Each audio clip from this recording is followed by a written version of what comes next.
अरे खरा प्रॉब्लेम हेच की बाबांनी लग्न ठरवले, बाकी काय काही नाही. तू लपू नकोस माझ्यापासून काही. तुला माझी शपथ आहे. हे बघ, तू ऐकू शकशील? बोल तू बोल. मला मला तुझ्यासोबत माझं फ्युचर दिसत नाही. काढलीस ना गरीबाची लायकी.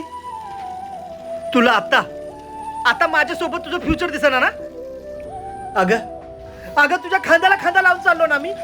तू परीक्षेला आत बसायचीस, तासन तास मी एकटा बाहेर बसत होतो. आणि तुला आता माझ्यासोबत तुझं फ्युचर दिसणं झालंय. वा, अरे तू थोडं समजून घे. काय समजून घेऊ? हेच की प्रेमावर आयुष्य नाही निघत. अगं पण आपण प्रेमावर आयुष्य काढू ना. कसं काढणार? जगण्यासाठी प्रेम नाही लागत, अन्न लागतं अन्न. आणि तू जॉब करत नाहीस हे आहे लक्षात तुझ्या.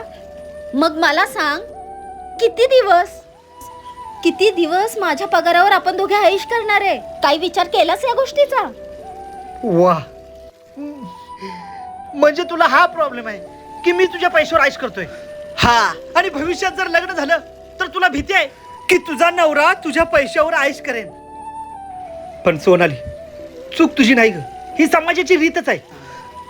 प्रियकराच्या नवऱ्याच्या पैशावर बायकोनं प्रेयसीनं आयुष केली की चालते, पण त्याच बायकोच्या प्रेयसीच्या पैशावर नवऱ्यानं प्रियकराने आयुष केली की ते मात्र चालत नाही.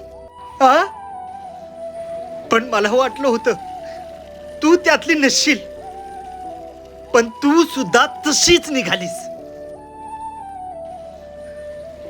पण सोनाली, हे बघ, मी कमवायला खंबीर आहे. मी तुला 1 रुपयाची झळ लागू देणार नाही. पण प्लीज मला सोडून जाऊ नको सोनाली. हे बघ, मला काहीही बोलायचं नाही आणि मला काहीही स्पष्ट करायचं नाही. इथून पुढे मला फोन करू नको आणि मला विसरून जा. सोनाली, नको जाऊ.